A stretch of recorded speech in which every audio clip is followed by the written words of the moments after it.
Welcome back. I'm Andy, this is Four Priest Brewery. For those of you that haven't been along before, welcome.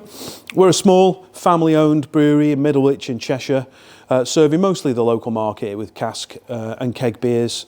We also have a can offering available on our website at fourpriest.co.uk. Click shop. And we supply pretty much everywhere in the UK with canned product as well. We've not got an abundance of beer styles on the basis of the part-time nature of the business that we have here. So pretty much we concentrate on 4 beers. We've got Murgy Straight, which is our 4.2% British golden ale. It's got a little extra citrusy lift from Citra and Talus hops, and it works very well in the local pubs, particularly in the summer around here with the canal tourists coming through looking for local produce and local beers. It works very well with the hostelries in our locale. Alongside that, we've got Moston Dragon, which is our English best bitter. That's not citrusy at all. It's more kind of earthy, maybe a little bit floral, and it's really geared at the, I suppose the restaurant market tends to take most of that beer. Thirdly, Cross Stout, which is our oatmeal stout, 4%, again, low ABV like the rest of our beers, which is it's a dark stout with a nice white creamy head and a good dose of porridgey oatmeal in there as well. And finally, a little distraction from the cask beers that we have, because all of those previous beers are produced for cask, is Get Locky, which we produced as a special originally for the King's Lock pub alongside the canal down the road here, which is a 5.8 American Pale, and we produced that in keg. We have done it in cask. It's worked very well for a couple of occasions. We just did it for a laugh to start with to see if it would work, and it did. So it's been on a couple of festivals and other events and works very well. But the gap that I can see now, and pointed out by a few customers, is what have you got in 5%? And we haven't got anything in 5%. When you drill a little bit deeper, they're looking for a pale 5% with a good amount of hops. Not necessarily a hazy pale, obviously still the trend here in the UK. And we may do one at some point, but I think at this stage, it's probably not what we want to do. So something with good clarity, similar to Murgy Straight, but 5%, different set of hops. So we're going to start the development of that today. I've got my kit out of retirement. Actually, I'd lent it to Ken, who I think's been cooking his Christmas turkey in it. So she's having a good scrub inside at the moment with the pump and some caustic. We'll get it rinsed out, get some water in, and we'll start the brew. But essentially, we're upping the ABV of Murgy Straight, the base recipe, so the same combination of grains, barley, wheat, caramalt. Going to try and maintain the balance with a different hop combo. So let's take a look at the kit. What we have here is it's actually homemade. I really wanted to buy a kit from Clawhammer Supply in the US, and unfortunately they weren't able to sell it, so I made one. I've done a video about it previously, but what we've got is a 56 litre pot, 2.5 kilowatt tri-clamp heating element, which is easily removable for cleaning down there,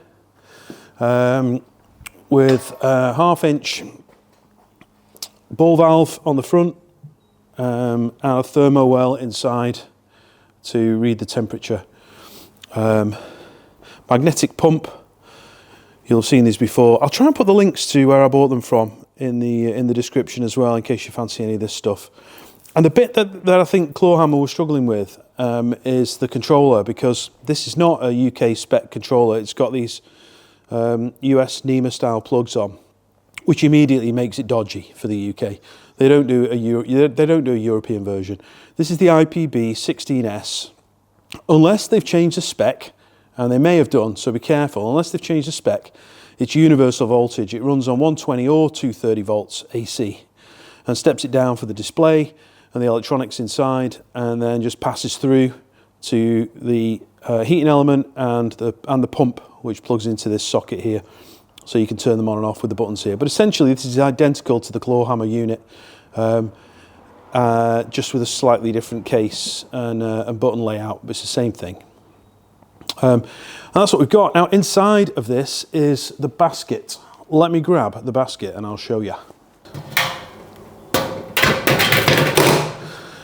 Okay, this was the other problematic part of trying to reproduce it, because getting these baskets with the right length feet to clear the heating element at the bottom was a bit of a challenge. Obviously we need the element to be underneath, and all these baskets that you see on the online retailers have these little kind of 1-inch feet, and I needed something longer. So what we got is some stainless steel 304 bolts and nuts drilled through the feet and just extended it to give us the clearance.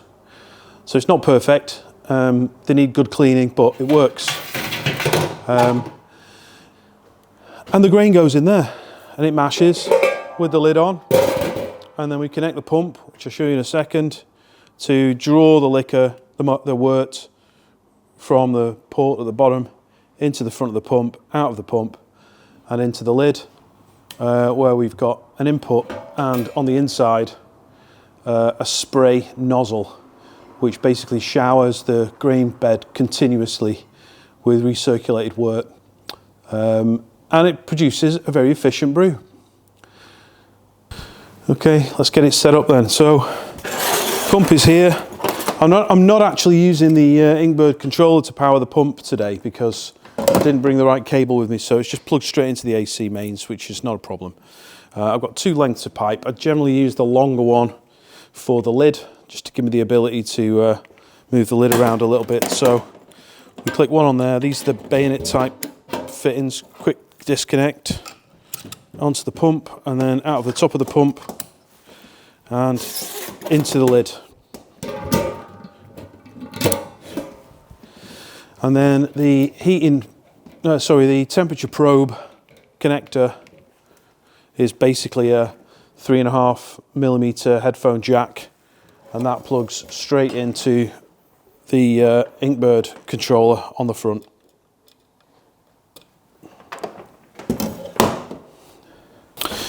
Right, let's get the water in first of all. This is going to be a 32 litre batch size. My fermenter is 30 litres, so it gives us just extra couple of litres just in case.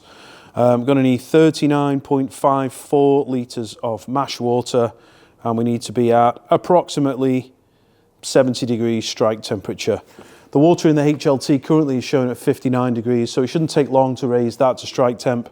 And we're going to transfer it in using buckets rather than the meter over there, which I've discovered is still wildly inaccurate.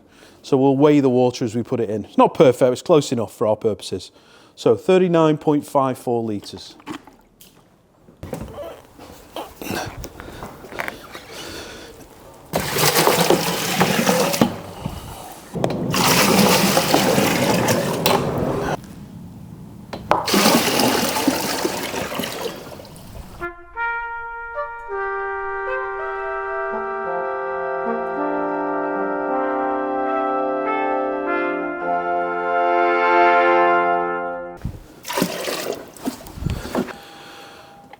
Okay, water's in. It's currently showing 52.3 degrees. I want 70 degrees, so I'm just going to increase the temp to 70.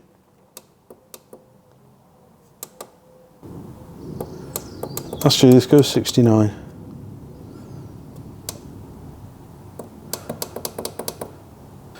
So we're currently at 52 degrees. I've set the temp at 69. We can always add a bit more heat. I don't want to add any more cold because then we're going to have too much liquor. We can always heat up a little bit, but I think 69 should give us that 68, 67, 66, 3 degree drop based on the grain and the temperature in here. It's a ballpark. So almost up to temperature. Have weighed out the ingredients ready. As I may have mentioned, proportionately, we're going for the same base as Murgy Straight, but just upped in original gravity. So what we've got is 73% crisp, clear choice extra pale, or pale as it's now known, confusingly, changed the name. We've got a kilo of Maris Otter. For some maltiness, we've got 450 grams of crushed malted wheat for head retention, and some Caramalt 30 for sweetness. And the proportions are 73%, 16% Maris Otter, 8% wheat, and 3% Caramalt by weight.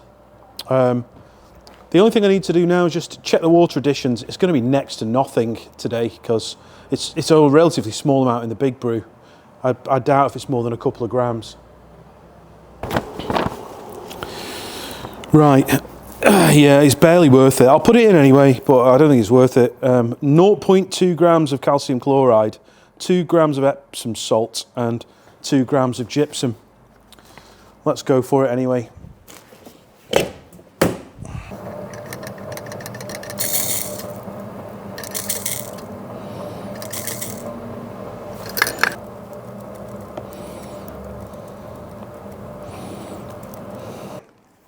Where's my calcium chloride gone? Here it is. In case you're wondering about water treatments, it's kind of useful if you're brewing other people's recipes and you're in a different part of the country, a different part of the world, to make sure that your mineral content in your water matches theirs. Certain minerals bring out hoppiness or maltiness. The reason that we do this is that we're just normalising the water each time. So if the mineral content of the water changes here, as it does, and we have it regularly tested, then we can adjust and make sure that we're brewing with the same base liquor that we have every time. It just removes another variable from the process. So as you can see, in here there's literally, it's just less than half a teaspoon altogether, and probably pointless, but I'll put it in anyway.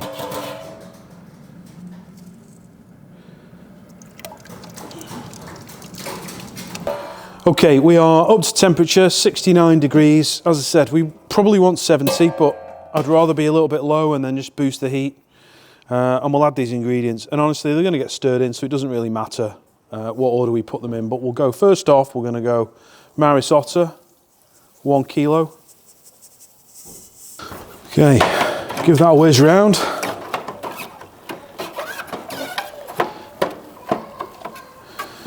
No lumps so far. So that's 1 kilo of Maris Otter.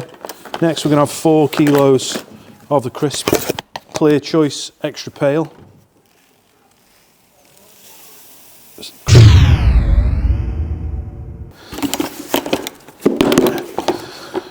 It's typical that the battery on the camera just failed as soon as I tipped that base malt in. Anyway, new battery, away we go. Sony, sort out your ZV-V1 battery life, please. So that's all in. Okay, and then wheat.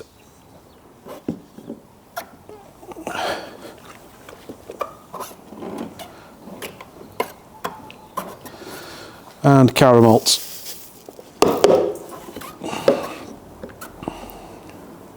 Okay, let's get the lid on and the heat back on. I'm going to set that now to 66, and then if we just get the pump switched back on again.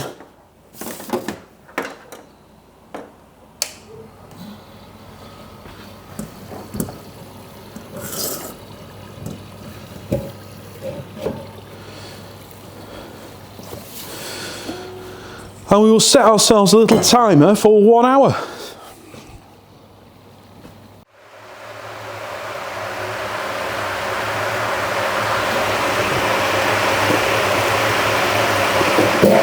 Right, mashing away nicely, bang on temperature. So while we're waiting, I'm just going to give the fermenter a bit of a clean. This is a lot easier here than at home. Look at that.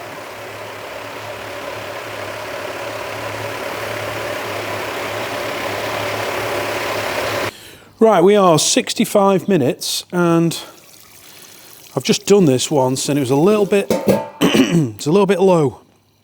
We should be 1039, 1.039. We are 1.035 on that one. I mean, they're great little tools for checking, but never particularly accurate. I've got a spare one. Let's go check that one. And it's cold in here, so I don't know if they're just not up to temp. Let's just see if we can get it up to 20 degrees. They're supposed to be auto temperature correcting, but it's a lie. Right, what do we get on that one? It's probably all steamed up anyway. Yeah, I can't see a thing now. Hang on. It's a tissue.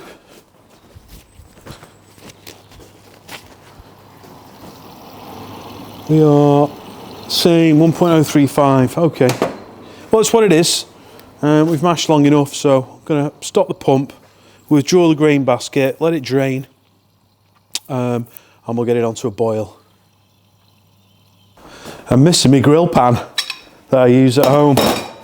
We'll work it out. And we're going to have enough height to get this up, enough strength. No, I'm too low down, aren't I? Get a keg to stand on.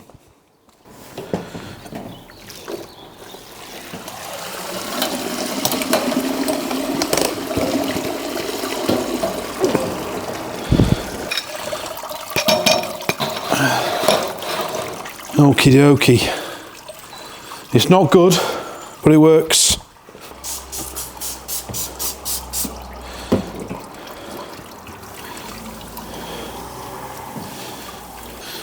So now we're draining, we'll get the heat back on, up to 100% go. We'll get her up to a boil. Righty, next stage. So we're currently at 78 degrees, coming up to a boil. Next few minutes we should be there. I've just redone this gravity test. I'll do it again now because we're back to where we should have been, and I've not had to do anything. I've not had to add anything to it. I think we're just basically where we were sampling the work before through the pump. I don't think it was well mixed. Now we've had the chance to give it a bit of a stir. We're bang on 1040, 1041 actually, 1.041. Our target was at this stage was 1.039. So we've overshot a little bit, but that's okay. And the final gravity of 1008 from an original gravity of 1045 is what we're looking for. So we've got about 4 points to boil off in the next hour and 20 minutes or so. The boil is 60 minutes. I've got the hops ready, not weighed them out yet. We've got 225 grams of Amarillo. I get my sample quantities of hops, well, from various places. Get a Brew, who I've mentioned before, so Cross Maloof, who are excellent for small quantities of a really wide variety of stuff. So I got 225 of Amarillo, 9.1 alpha acid, and 225 of Mosaic at 11.5 alpha acid. Now, I had to read that twice because that Amarillo, I think the last batch I had was 6.1. This is 2022 harvest and 2022 harvest. So we'll just double check the recipe, make sure that's okay, because I think I had 6.1 in the recipe. Yes, I did. 6.4 I had in. So we'll just tweak if we need to, but it'll probably be okay. They're not in the brew or in the boil for long. 20 minutes being the first edition, so shouldn't have a massive impact. We'll check the numbers though. Right, just wait for this to get to a boil. And we are adding the hops in the hop spider just to prevent, or just to make an easy cleanup, honestly. It doesn't really detract much from the utilisation of the hops at a boil of this size. So, and actually it probably helps in terms of when we scale it, because we're hopping in bags, mesh bags, in the big brew, as you've seen before. Let's show you how this is going. So almost 80 degrees, little bit of movement now, not much. I'm going to put the lid on just to keep the heat in, to get up to a boil a little bit quicker, and then we'll crack the lid or even take it off completely once boil starts, just to get all the steam and stuff out. Right, we are at a boil. The Inkbird says 99.4, the temperature probe says 100, and you can see there from the movement of the surface, that's a nice gentle but rolling boil, not a violent boil. It doesn't need it. That's good enough. So we'll leave the lid cracked just to keep a little bit of heat in, but let steam out, because this heating element is not super powerful. So we do need to try and keep a little bit of heat in. Obviously there's no jacket on here and we're basically outside, right, in December. So we'll compromise a little bit. So now we're at a boil. We're going to set a timer, 40 minutes, and start weighing the hops out, ready to go in. First hop addition will be 10 grams each of Mosaic and Amarillo. We're going 1-to-1 ratio on these for now, just to see how it turns out. It might be perfect first time. We might want to adjust it a little bit. So that's 10 grams each at 20 minutes to go, then 15 grams each at 10 minutes to go. Then at flame out, we stop the boil, drop the temp to 78 and add 30 grams of each as a Whirlpool / hop stand. Okie dokie, we are 40 minutes into the boil. Time to get the first hops ready. Got a minute to go, I think. So Amarillo 9.1, I've checked the recipe, it's all good. 10 grams of each. Oh.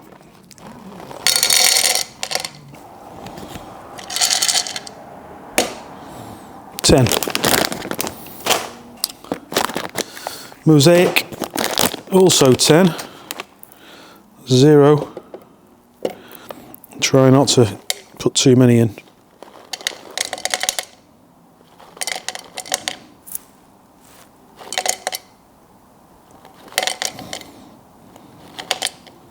Ten Amarillo, 10 Mosaic. Let's chuck them in.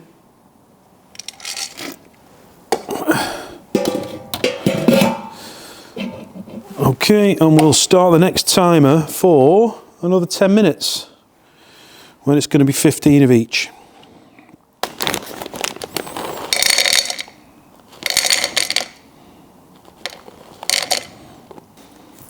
$15.1, as close as I'm going to get it. Amarillo 15. 0.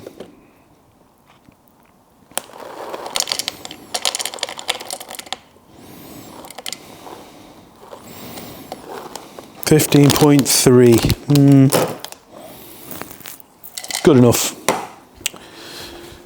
Okay, so for the hop stand edition, it's 30 of each. So 0.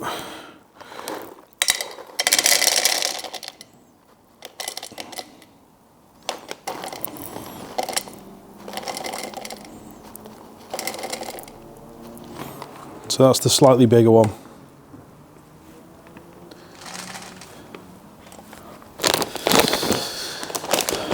And the rest we won't need until we do the dry hop in a few days' time. So we'll just take the bags up. I don't have a vac sealer, unfortunately, but they're going to get used within a few days. We'll just try and squeeze the air out as best we can. Also, nearly forgot a little bit of Protoflock. That just helps all the crap settle out into the bottom. So that's ready. Don't need a full one. We have 28 seconds left before the next edition. I'm going to put that in as well at the same time because that gives us 10 minutes. And just now I'm circulating the boiling wort through the pump and the hoses so that they're sanitised, ready for transfer into the fermenter shortly. So we'll just wait for the timer to hit 0 and we'll chuck the rest of these in. 6 seconds. Is it the right one? Yeah. There's the timer. Right, let's chuck them in. In they go. Bit of agitation. Smash them up a bit. Not really necessary, but makes me feel better. Okay. Oh, and the Protoflock. Nearly forgot it after that. Chuck that in. And we'll start another timer. Start. 10 minutes. And after 10, we're going to drop the temperature of the whole thing down to 78 Celsius before we add the hop stand hops.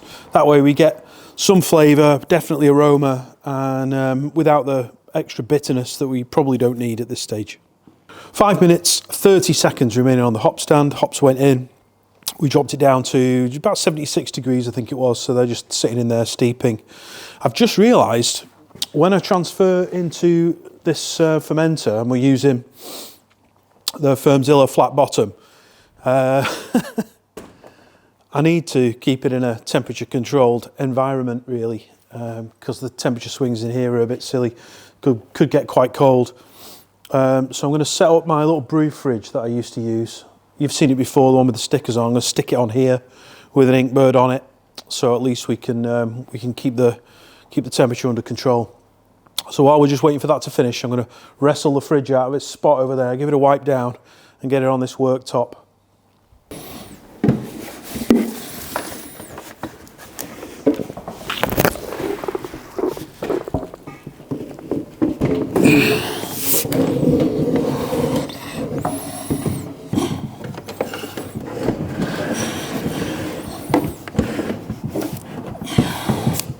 Right, so time's up.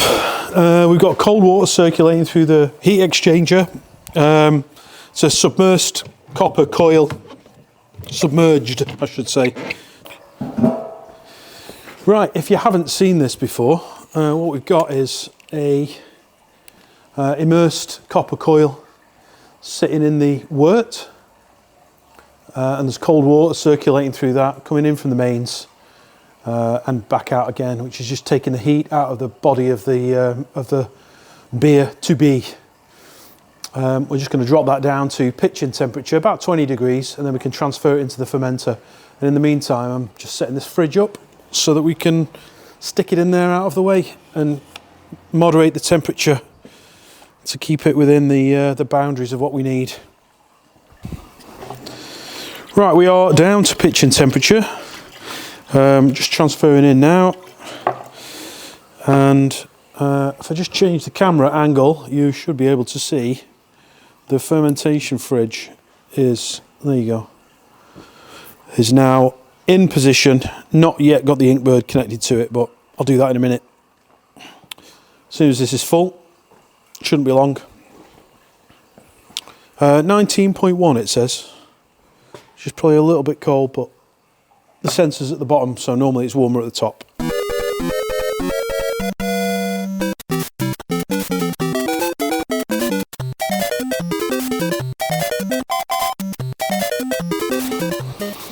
Right, we don't want to overfill this, or we are going to end up with a mess to clean up. I think that is probably bang on 32 litres. Let's just turn off the tap and put it on something level where we can check it and see how it looks.